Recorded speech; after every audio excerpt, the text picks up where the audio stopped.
तो परमात्मा सर्वत्र होते हैं, हर कथा में होते हैं। हमारे आंखों में वो दृष्टि चाहिए, परमात्मा अवश्य दिखाई देंगे। राजा परीक्षित को कोई तप नहीं करना पड़ा, कोई यज्ञ नहीं करना पड़ा, कोई ध्यान नहीं करना पड़ा। कथा श्रवण करते करते करते परीक्षित मुक्त हो गए। यह श्रवणगत मुक्त्युक्ति कथन है। ये श्रीमद् भागवत का प्रमाण है। असारे संसारे विषय विषसंगा कुलधियः क्षणार्थं क्षेमार्थं पिबत शुकगाथा तुलसुधा किमर्थं व्यर्थं भो व्रजत कुपथे कुत्सित कथे परीक्षित साक्षी यश्रवणगत मुक्त्युक्ति कथन। यहाँ भागवत जी का महात्मा विराम लेता है और प्रथम स्कंद शुरू होता है।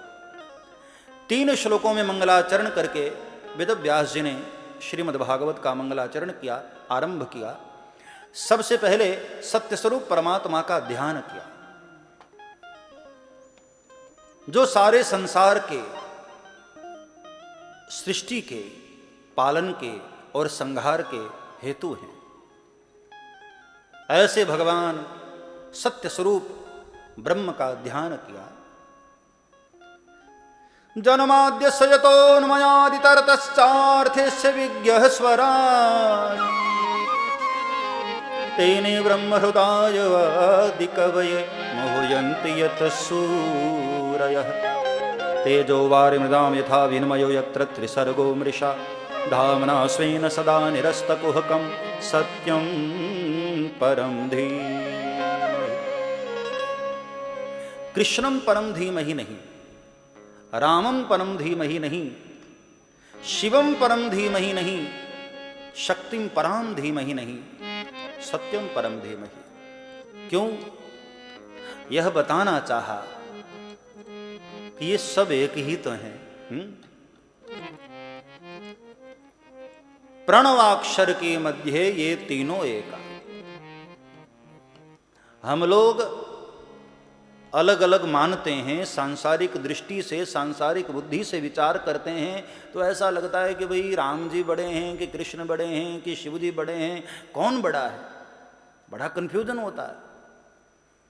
लेकिन जब ज्ञान हो जाता है तब पता चलता है कि भाई सब एक ही तो है, सारा खेल एक का ही।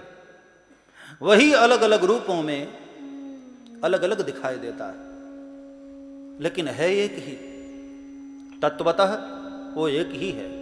भाई परमात्मा दो तो नहीं है, वह अद्वैत है, वह दो नहीं है। जब दो है ही नहीं तो इतने सारे कैसे हो गए? एक ही ईश्वर अलग अलग रूपों में दिखाई देता है। मूल है सत्य, इसलिए सत्य को प्रणाम कर लिया तो सभी को प्रणाम हो गया।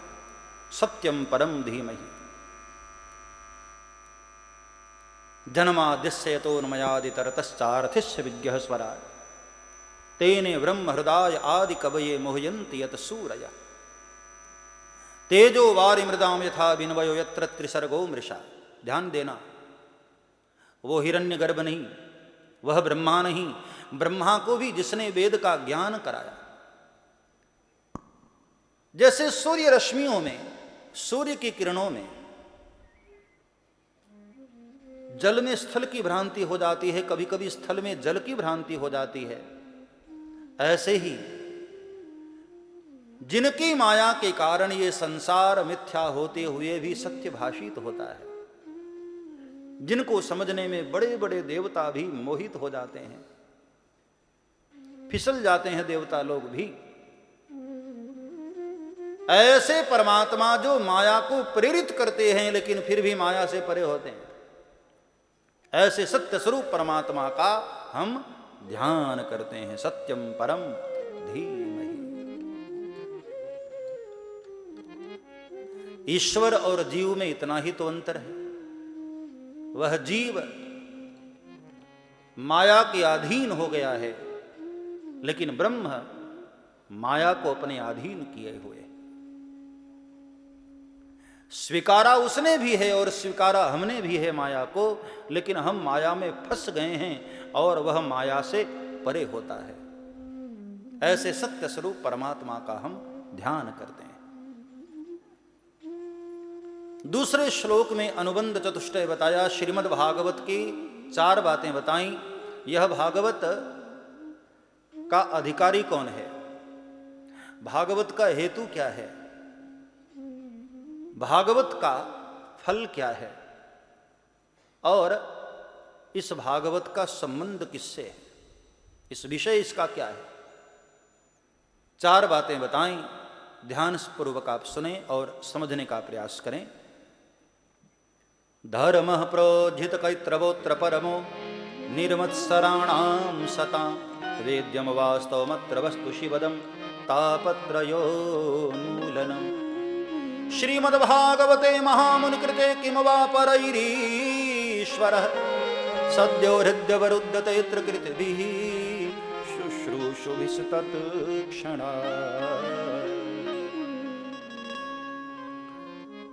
इस भागवत का अधिकारी कौन है, बोले निर्मत्सराणाम सता, जो निर्मत्सर हो।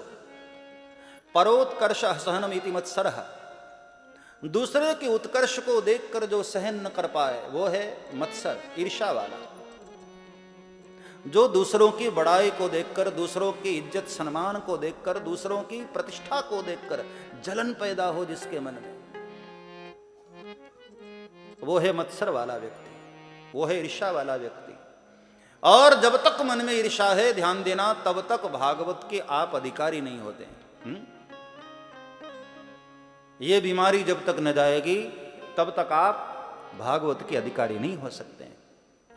कितनी भी कथा सुन लो, भागवत जी कृपा करने वाले नहीं। इसलिए पहले इस बीमारी को हटाओ। भाई जब तक फीवर है तब तक मिठाई भी कड़वी लगती है। बुखार वाले व्यक्ति को मिठाई भी मीठी नहीं लगती है।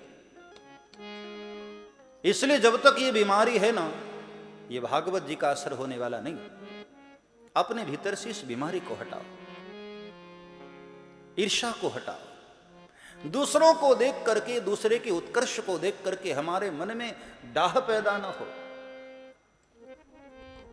ये तो मंथरा वाला स्वभाव है ना। राम राज्याभिषेक की बात सुनी और मन में डाह पैदा हो गई। हाँ, मंथरा ने पूछा लोगों से कि भैया ये उत्सव क्यों मनाया जा रहा है। लोगों ने कहा तुझे पता नहीं? अरे कल राम जी राजा बनने वाले हैं। राम राज सुनते ही मन में डाह पैदा हो गई। ये वही ईर्ष्या। पूछे सिलोगन काह उछाहु, पूछे सिलोगन काह उछाहु, राम तिलक सुनी भाउर डाहु, राम तिलक सुनी भाउर डाहु, राम तिलक सुनी भाउर डाहु, राम तिलक सुनी भाउर डाहु। पूछे सिलोगन काह उछाहु, पूछे सिलोगन काह उछाहु। पूछा लोगों से मंथरा ने कि भाई ये खुशी क्यों मना रहे हो। लोगों ने कहा कि राम राजा बनने वाले। राम राज सुनते ही मन में डाह पैदा हो गई। अब ऐसे लोगों पर भागवत कृपा कैसे कर सकती है। हाँ? आज कई नास्तिक लोग बड़े परेशान हैं कि हम इतने ज्यादा व्यंग बोलते हैं, इतना ज्यादा कटाक्ष करते हैं, फिर भी लोग कथा की ओर दौड़े चले जा रहे हैं। हाँ? उनके मन में डाह पैदा है, उनके मन में ईर्ष्या चल रही है कि हमें कोई नहीं पूछ रहा है और कथाकारों के पास इतनी भीड़ होती चली जा रही है। अरे जब तक ईर्ष्या है प्यारे, तब तक तुझे कोई पूछने वाला नहीं। ईर्ष्या हटा दे, भागवत जी तेरे ऊपर भी कृपा कर देंगे। जब तक मन में ईर्ष्या है, जलन है, तब तक भागवत कृपा करने वाली नहीं।